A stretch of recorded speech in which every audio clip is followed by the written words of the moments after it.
So for me, biologicals are things that aren't drugs, and the two that I use most commonly are platelet-rich plasma and also stem cells. So I would define biologicals as something that's naturally occurring that we are harvesting. So those are the two big ones for me. You could extend the definition, but as we discussed, I think that's what I'm going to use as definition, because that's what I'm most familiar with. A few bits and pieces around the edge that we may lead on to later, but for the most part, I think the biologicals that I would end up using would be platelet-rich plasma, stem cells, of which there are a few different varieties and systems that you can use. So that's what I'm hopefully going to focus talking on, and you're not going to throw me a curveball. Perfect. Cool. Well, we will see if anyone listening in throws in any curveballs, but otherwise, yeah, we'll stick to platelet-rich plasma and stem cells. So what role do these play in practice, and kind of when have you used them? When have you found them helpful?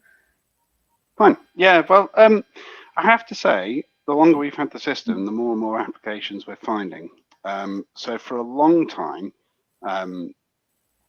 PRP and stem cells were on my sort of voodoo list. I wasn't convinced. I didn't want to do it. I thought it was all a little bit top mess, if people in the area know what I mean by that.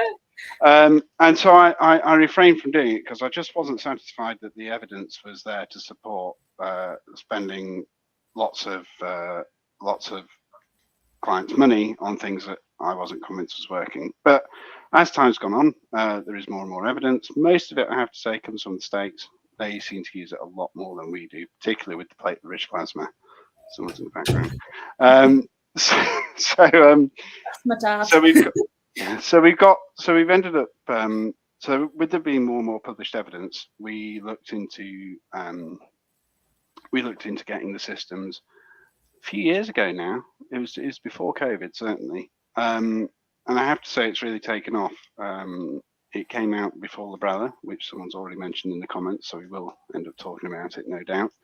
But yeah, so we started using it just before COVID, and it's been a godsend. We've had some really exciting cases and results with it. So the main reason we got it, first of all, was arthritis, which fits in well with the forum I'm talking about. So that's why we got it in the first place, and I'll go on to how I use it in arthritis and when I use it in arthritis.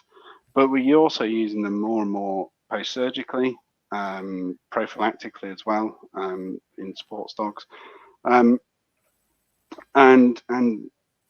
yeah, it's an ever-expanding field and more and more applications.